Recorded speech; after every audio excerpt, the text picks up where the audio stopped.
ওরকম একটা ছেলে, বুদ্ধিমান ছেলে বা ভালো একটা অ্যাক্টর আত্মহত্যা করতে পারে বলে মনে হয় না। আরও একটা জিনিস হয় কি, মানুষ আবেগের বশত বা জেদ হিসাবে হয়তো সেটা সে করতেও পারে, সেটা হয়তো জানি না। হয়তো ফ্যামিলিগত সেন্টিমেন্টে যদি এক সময় হয়ে যায়, মানুষ কিন্তু এখন দেখা যায় যে ফ্যামিলিগত সেন্টিমেন্টে যে মনে করেন তার পারিবারিক সম্পর্কে যদি কোনো রকম দুর্ঘটনা ঘটে, হয়তোবা আপনি একবার না, পারিবারিক ঘটনা যদি 2, 4, 10 বার 50 বার যদি সাংসারিক কোনো কলহল সৃষ্টি হয়, সেক্ষেত্রে হয়তো মানুষ জেদের বশে অনেক কিছুই করতে পারে। এখন সে কি করছে সেটা একমাত্র আল্লাহ ছাড়া কেউ বলতে পারে না, এবং আল্লাহই জানে যে কি হয়েছে। কিন্তু আমরা তো আর দেখি না, আর আমরা বলতেও পারবো না ওরকম তাই সে কি।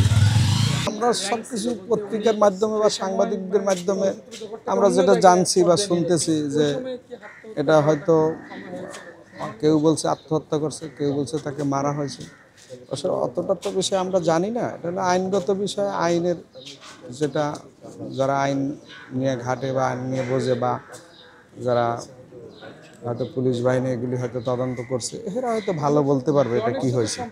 কিন্তু এটা আমরা জানি না। আমরা হয়তো আপনাদের মাধ্যমে যেটা আর কি, পত্রিকা বা সাংবাদিকের মাধ্যমে যেটা শুনছি, কেউ বলছে আত্মহত্যা করছে, কেউ বলছে তাকে মেরে ফেলা হয়েছে। আসলে আদৌ কোনটা সেটা আমরা জানি না। এটা সবসময় বন্ধুত্ব সম্পর্ক। এবং সালমান শাহ যে কোনো জায়গায় শুটিংয়ে থাকলে ডন আসতো, এবং রাত্রে শুটিংয়ের শেষে দুইজন একাত্রে যেত, বা অনেক সময় দেখছি। কিন্তু তাদের ভিতরে খুব ভালো একটা সম্পর্ক ছিল, এটা আমাদের চোখের দেখা। এমনি বাইরে কি যেন, এখানে আসলে তারা দুজনের বন্ধুত্ব ছিল, এবং খুব ভালোভাবে তারা চলতো। এই কথা হলো বিচার বলতে কি, যদি তাকে যদি সত্যি তাকে যদি মারা হয়ে থাকে, তার দেশের আইন অনুযায়ী বিচার হওয়া উচিত।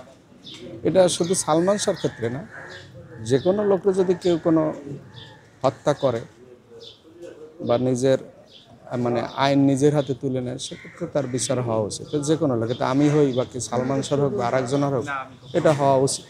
আমাদের এই যে ফেসবুকে, এখন ইউটিউবে, এগুলি মোবাইলে আমরা দেখতে পাই, এইটুকুই জানি। কিন্তু লাপাত্তা না, তারা কই আছে কী আছে সেটা আমরা জানি না। আর এখন তো ইন্ডাস্ট্রিতে ওইরকম মানুষের আনাগোনা নাই, বা ওরকম কারো আসা যাওয়াও নাই। আর এখন তো কাজ বলতেই নেই। অতএব এখন আর মানুষ কোথায় কেউ শুটিং হচ্ছে, কি হচ্ছে না হচ্ছে, এগুলি মানুষ এখন আর কেউ ঘাটে না। কারণ এখন মনে হচ্ছে যে মানে ফিল্ম ইন্ডাস্ট্রিটা হাহাকার, অভাব। মানে আগে আমরা কাজ যদি মনে করতাম, এত কাজ করতাম, আমরা যদি বলতাম, মনে মনে ভাবতাম যে কালকে যদি কাজ না হতো তাহলে একটু ঘুরতে পারতাম। এখন এরকম হয়েছে, যদি কালকে একটু কাজ হইতো তাহলে আমি চলতে পারতাম। বিষয়টা অনেকের ক্ষেত্রে এরকম হয়েছে। Thank you.